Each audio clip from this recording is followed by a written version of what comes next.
పెళ్లి పుస్తకం ఇంకా వెయిట్ చేస్తూ కూర్చోలేను. శత్రువులు సంతోషంగా ఉంటే నేను ఈ జైల్లో ప్రశాంతంగా ఉండలేను. బెయిల్ వచ్చే వరకు నేను వెయిట్ చేయలేను. వీలైనంత త్వరగా బయటికి పోవాలి.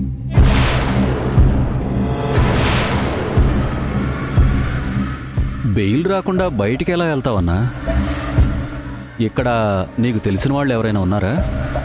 నువ్వు తప్ప నాకిక్కడ ఎవ్వరూ తెలియదు. మరి ఎలా వెళ్తావన్నా?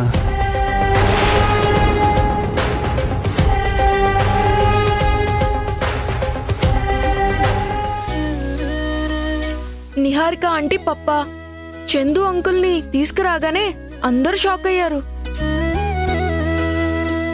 తాతయ్యతో సహా అందరూ సీరియస్ అయ్యారు. ఆ తర్వాత ఆంటీ పప్ప మాట్లాడేసరికి కూల్ అయ్యారు. ఇంతకు ముందు హారిక పెళ్లిలో కూడా ఇలానే హడావుడయ్యింది. అప్పుడు కళ్యాణ్ అరెస్టుని చూడలేకపోయాం.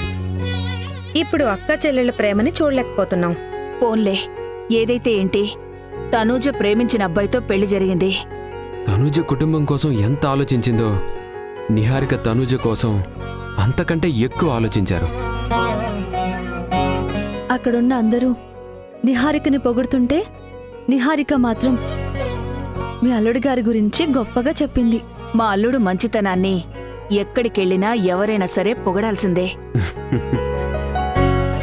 అక్కడ నా గొప్పతనం లేదండి. నిజమైన ప్రేమ ఎప్పటికైనా గెలుస్తుంది. అదే ప్రూవ్ అయింది. అవును, మీ ఇద్దరి పెళ్ళవడానికి కూడా కారణం అదే. సిద్ధు మీ ఇద్దరిని అంతగా ప్రేమించాడు కాబట్టే పెళ్లి చేశాడు.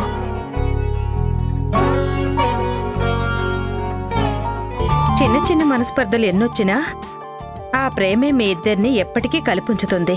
మా మధ్యన మనస్పర్ధలేం లేవా ఆంటీ? ఒకరినొకరం బాగానే అర్థం చేసుకుంటున్నాం, గౌరవించుకుంటున్నాం. అమ్మా! అభి, అమ్మా! అబ్బా! ఏమైంది అభి? తాలింపు వేస్తుంటే నూనె చేతిపైన తోలింది. ఈ పనులన్నీ నీకెందుకు? నేను రూమ్లోనే ఉండి రెస్ట్ తీసుకోమని చెప్పాను కదా. నువ్వే కాదు సాక్షి, నేను కూడా చెప్పాను. ఈవిడ గారికి ఒకరు చెప్పిన మాట వినటం అలవాటు లేదు కదా. అందుకే ఏదో ఒక పెంట చేయడం, ఇంట్లో వాళ్ళందరినీ ఇబ్బంది పెట్టడం. ఆంటీ, చెయ్యి కాలి తను బాధపడుతుంటే ఇప్పుడు మీ మాటలు అవసరమా? దీని విషయంలో నీకు ఎవరైనా ఏదైనా అనవసరమే. కాలిన చోట ఏమైనా క్రీమ్ రాయి సాక్షి, లేదంటే ఇన్ఫెక్షన్ అవుతుంది. సరేనండి.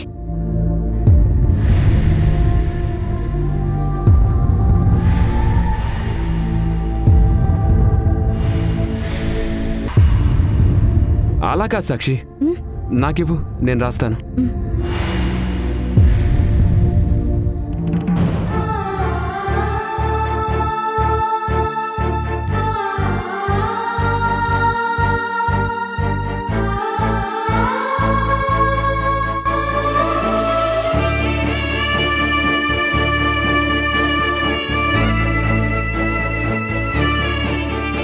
నొప్పిగా ఉందా? లేదండి, మీరు క్రీమ్ రాస్తున్నారు కదా, నాకే బాధ తెలియడం లేదు. జాగ్రత్తగా ఉండాలి కదా. ఇంట్లో ఈ పనులన్నీ చేయడానికి మేము ఉన్నాం కదా. ఇంకెప్పుడు కిచెన్లోకి రావద్దు. కిచెన్లోకే కాదు, ఇంట్లో కూడా రావద్దని చెప్పాం.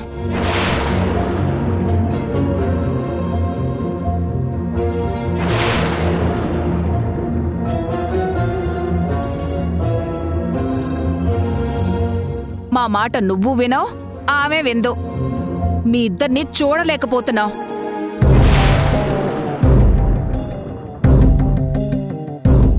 నువ్వు డెవిల్వి మాత్రమే కాదు, డిస్టర్బ్ లేడీవి కూడా.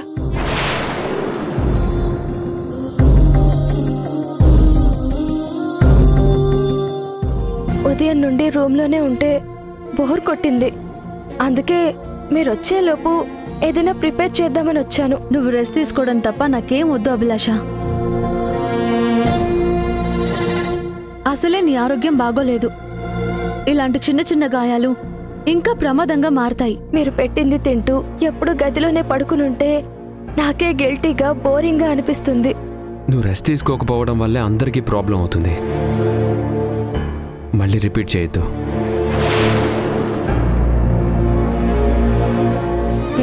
నువ్వు వద్దు అన్న పనిని కావాలని చేయడం నాకు అలవాటే కదా నందు. మీరంతా సంతోషంగా మాట్లాడుతూ ఉంటే చూడలేక నూనె చేతి మీద వేసుకున్నాను. నువ్వు రాయాల్సిన క్రీము సాక్షి రాసింది. నా ఊహ నిజమయ్యే రోజు త్వరలోనే రావాలి. వచ్చేలా కుట్రలు కుతంత్రాలు చేసే పూచి నాది.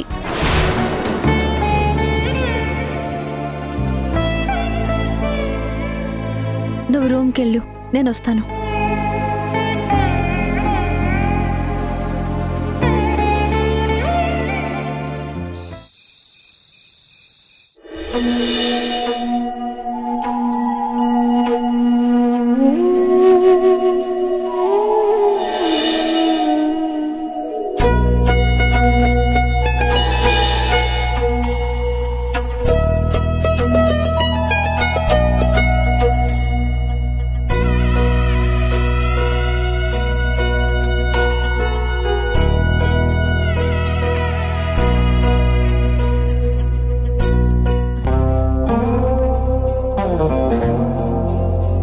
పెళ్లి గురించి మాట్లాడితే చాలు మనకెన్నో లెక్చర్లు ఇచ్చేది.